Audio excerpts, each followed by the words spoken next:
Well, hello again, everybody. Welcome to the Farm Show. This is going to be a continuation of my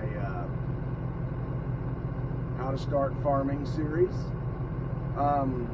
We've gone over some of the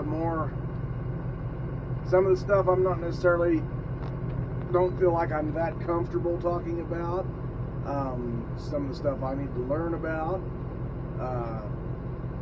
So anyway, let's talk today about what kind of farmer do you want to be. There's several different types. There's crop farmers and livestock farmers. Crop farming is growing crops, but there's the major agronomic crops, in my opinion, like corn, wheat, cotton, soybeans, those, and then there's more of the minor crops like grain, sorghum, and I don't know anything about rice, but that's a very localized area, and as far as I know, just a handful of places in the country.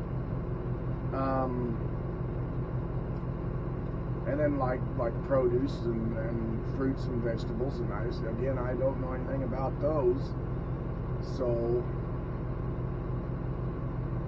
that's another, and those are all real possibilities for you guys, I would guess. Probably for someone really small living close to an urban area, very, very much, very possible. I know there's a lot of people you hear about doing large-scale truck gardening and stuff like that, and that's as far as I'm concerned, that's farming after a fashion. So, and then there's also different livestock enterprises you could look at doing, such as, well, cattle. There's a lot of different ways you can do cattle. There's pigs. There's a lot of different ways you can raise pigs. As I've said before, I'm a recovering pig farmer. So, I mean, I miss my pigs most of the time when I think about it. But then, on the other hand, it frees me up to do a lot of other stuff because I don't have to do chores tonight or tomorrow night. And you have to do chores every day when you have animals. There's also dairying. I don't know anything about dairying. I know it takes a special sort of person to run a dairy. There's also poultry, chickens and turkeys and others, I guess. Ducks and geese, waterfowl, and whatnot. And there's lots of opportunity there, I think, in a limited scale. And that's one of the reasons I'd like to start collaborating with other producers, is so that people who know what they're doing, they could do their own types of video about this. One thing, if you're going to be working a job at the same time, it's going to be harder to do, not harder, but it's going to just, being a livestock farmer is going to complicate the issue. And most livestock farmers also are crop farmers. But if you're exclusively on the crop side, you're probably going to be able to have an off-farm job with less complications.